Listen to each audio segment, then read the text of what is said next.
Thomas says, hey, Ben, I disagree with you strongly on the topic of racism in America. I'm a white guy. I know for a fact through personal conversation, young black men are continuing to feel as though they are a perceived threat. I've never argued that young black men aren't feeling like people perceive them as a threat. I mean, they may feel like that. The question is whether that is justified or whether that can be alleviated by law as opposed to alleviated by changes in, for example, behavior. And Thomas Sowell makes this point, right? He says that, what exactly, when there's a description of a suspect in a crime and the suspect is black, is that racism or is that just a reality?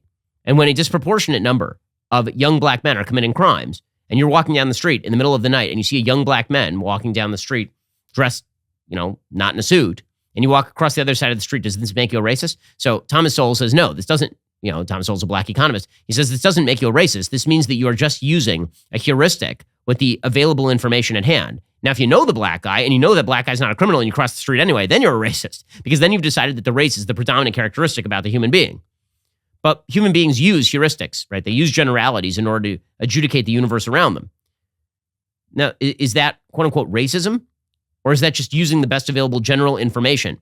Again, racism would be if you ignore the personal information about the person in favor of the generalized information about their race, right? That would actually be racism. But if your question is that young black men are feeling as though they are a perceived threat, and that means racism, well, I mean, that's true for virtually all groups in the United States. That doesn't mean that the United States is a quote unquote racist society. It also doesn't mean that that's a legal issue such that systemic racism in the United States is quote unquote baked into the cake.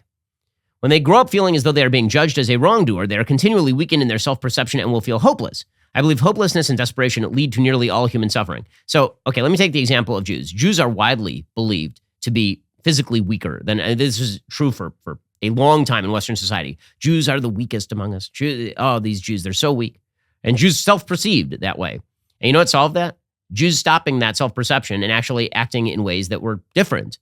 Right? The sort of ghetto Jew mentality. This is a big issue in the Jewish community. Sort of ghetto Jew mentality being alleviated among Jews. It was a major issue for Jews in the 20th century.